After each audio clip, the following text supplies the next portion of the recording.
Policy already in place here at this airport. Southwest says if you already purchased a ticket before today's date, you will still be able to check in 2 bags free of charge. At Hollywood Burbank Airport, I'm Mario Ramirez. Back to you.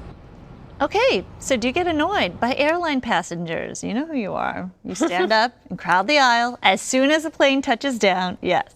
Well, One Nation plans to hit all those people with a fine. Turkey is warning passengers they must wait until the deplaning process has reached to their row before they can stand up and gather their belongings. They also want to fine people who unfasten seatbelts while the plane is still taxiing or opening overhead bins before the plane has been parked. This happens all the time, right? I get it that you want to stretch your legs, but don't be standing hunched over because of the overhead bins on top of you, and then what? And then you gather your bags and you're like in people's face. I try to fight it, but it's like you get caught up in the herd mentality. Yeah. I'm sitting there for as long as I can, and then everyone is doing it, so I'm like, all right. And if they're standing around you with their backpacks on and hitting you and their BO, and then you have to stand because you're like, ew, get away from me. But it is. It's true. To get to the next level. Oh, the BO, I don't want to deal with that. Exactly. Like, why? You're not going to get out of the plane any sooner. It's a psychological thing, I swear. Yeah. Speaking of airplanes, United Airlines making a rule change that could leave some passengers stranded. Starting June 3rd, all domestic passengers must check in at least 45 minutes before departure, regardless of whether or not they're checking a bag. This replaces the current 30-minute rule for those without checked luggage.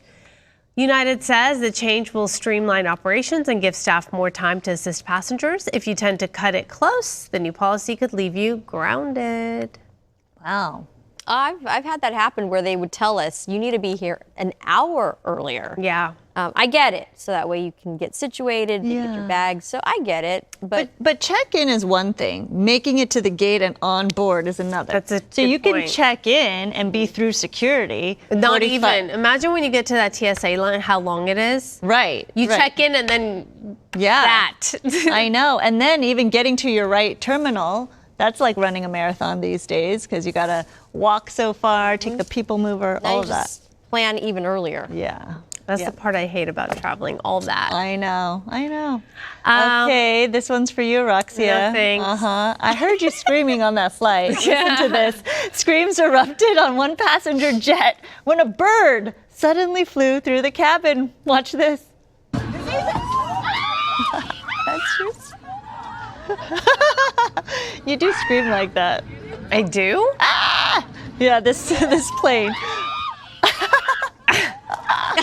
Wait, I like how some people are trying to film it. Do you see their phones? It's so funny. Look. Okay, Oh, yeah, that's right.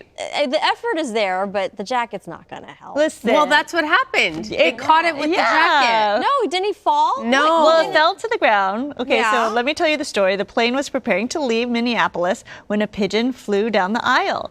Now, before that, the baggage handlers actually caught a pigeon, and then this plane started taxiing to the runway. Well, a second bird, so what you're looking at is the second pigeon on that plane. Flying down the aisle, passenger had to use his jacket to try to catch it, and then the bird fell to the floor. If you do anything, I'm watching you. I need. Yeah. Meet Birdie. You want to? Yeah, she wants to.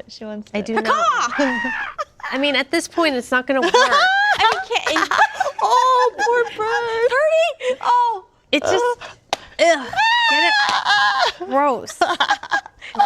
She won't even touch it. Do you honestly have a bird phobia? No, I'm making it up. She had to be hypnotized to get over it. That's how serious I'm doing it for Yeah. attention. Well, She has a serious Fair problem. question. with Wait, did birds. We are on you TV. had to get hypnotized to get over your bird? No. Yes. We did a segment where a hypnosis came and they wanted to hypnotize me to see if it would help. And? Well, for the segment itself, at that moment, it worked in the sense that, he said, it's not going to work if you say, I'm not buying into this, which was my attitude, of course.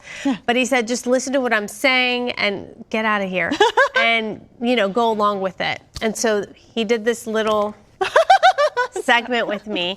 And then they brought out a actual Bird. Well, they brought they brought a parrot. Okay. Which I was totally fine with because good. it was colorful and friendly looking. And then they brought out the raven. Oh, God. And at that point, I remember. Okay, Shohei, that was a whole Do you want to hear the story or not? Okay, sorry. Keep going. They brought out the Raven, and at that point, I remember telling myself, like, listen to what he had said and repeating it. And so I was okay-ish with it, but I had to, like, really focus. And no, at this point, years have gone by, and, you know, if there is a bird, a real one, I wouldn't be calm. I think if you want to get hypnotized for something and it's a serious thing, you have to go through many sessions. That was just for TV purposes. But I will say, by listening to his instructions and following what he said, it put me in a calmer state where it's like, you realistically like, what can this bird do to me? Okay, this so is just an irrational fear. This is just something I'm creating. You know, you had to like talk to yourself. That was a very long story. I'm sorry if I bored you. Where's Birdie? And you know what karma does? Karma makes a little bird nest on your front door, by the way, in the wreath. So just saying. I'm no longer hanging wreaths at my front door because there was a nest. And let me just tell you, deep down I have a heart because I started going from the back because I didn't want to, you know, annoy the birds and the babies. Disturb them. You do have a heart. Right. Deep down I have a heart. And the little birdies flew away and they're good. They did. I had to wait for. I was like, oh my gosh. And then she trashed that wreath. I did trash the wreath and no more wreaths. Never again. Never again. Thank you. Thank you for Story time is over. I love story time with Ryan. All right. I hope our viewers love it as much as you do. Okay, let's talk about this other story. Tying your shoes seems pretty basic, but it turns out there is more to think about than you may have thought. In fact, podiatrists say you should think of how you lace and tie your shoes as tailoring the shoe for your foot. So, for example, alternate lacing can provide more stability, which means fewer injuries and a better fit. That's alternate. Swapping out elastic shoestrings can give you more room. Another bit of advice, never let the salesperson tie your shoes when shopping. Do it yourself for a more authentic fit. Podiatrists say that your feet, once you get your foot measured, it can change over time, gain or loss of fat and muscle, or even due to medication. Or let me tell you, my feet grew half a size after I had kids. Pregnancy, right? Yeah, I was 6.5 and now I'm 7 and they never shrunk. So all those shoes that are 6.5 had to go to my sister. Give them to me. Oh, sorry. But why do we even have shoelaces these days? I mean, just Velcro your shoes and call it a day. Velcro? You wear Velcro shoes? No, I don't. I was going to say, we're going to talk about that. I'm really talking about our kids. Our kids. Oh, yeah. I'm a fan of Velcro. Jack's, you know, Velcro. Right. Yeah. Okay, or those slip-ons. But why do we even have... Do you have sneakers? I do have sneakers. With laces, right? Hopefully. I like the ones where they look like laces, but you just slip on. Right. Right? Like, so, like, why do we have... Do your kids know how to tie their shoes yet? Yes. Sevon, Sona? You know, since they don't have shoes with laces, I don't even know. Right. So next generation. I am stumpeth. Okay, ask Sevon and Sona to see if they do. Jax doesn't know yet. We have to really try. Wait, that's actually a skill they should know, though. They should So know. I'm going to go home and try this out. It's like riding a bike. You got to tie your shoes. I'm just thinking future. These kids are not going to be dealing with shoelaces. We should just get rid of them, do the Velcro, do the slip-on, and call it a day. Okay. Teaching a kid to tie their shoes is a whole other level. I know. Well, okay, this is good for you. Let me tell you about this. A company that makes removable grips for smartphones. Is that was something new? So pop sockets. Isn't that what you have on your phone? Yeah, these little things. So pop sockets just unveiled the kickstand grip, and this one goes vertical. Okay, it snaps on with MagSafe. That's Apple's built-in magnet system for accessories. And the new kickstand grip then flips out to hold your phone in portrait mode. It still works horizontally as well. And the kickstand grip costs about $30. It is expensive, but it is amazing. And, you know, Apple is not paying me to do this, but this is what it looks like. It flattens, and then you can pull it out. But the kickstand grip, and then the kickstand goes like this. See? I don't know if you can. That's a good quality one. Some of them are flimsy. Yeah. Right, and this one's solid. And then you can I like your pretty glittery case, too. Yeah, no, it's a good one. It's a good one. My sister turned me on to it, and I love it. Jen turned me on to this one. The magnetic, hold on, where you go like this. It has a lot of suction cups. Wait, hold on. My demonstration is not working. There it is. Okay, it's magnetic, and what you do is, like for example, if you want to put it on a mirror, It sticks, and then you can take videos and pictures. Get it? Yeah. I like that's it. And then you can take it off. A lot of suction cups there. Yeah, this is my phone. Here's the stick. There's the kickstand. And then, Nice. and then you can hold it like this, see? This has been a very interesting walk. With everything. Laughing. All right, gonna get more interesting. Catholic nun getting worldwide fame for a talent that she has. Watch.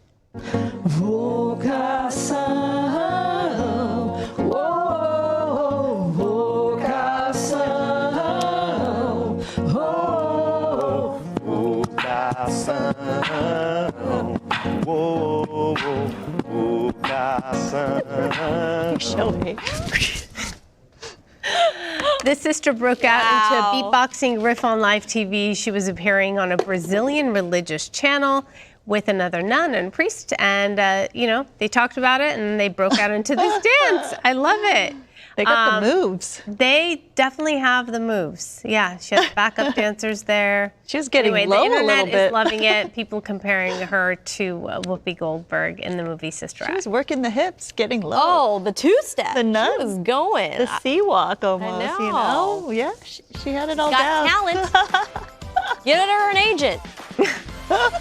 Bring her to Hollywood. She probably has like a social media following now. Are they allowed to have Instagram? I wonder. I don't know. Right. Anyway. We'll be right back. Bye. That was entertaining. Oh, Sunny holding and it. Gizmo. You're holding its tail up. Oh, yeah.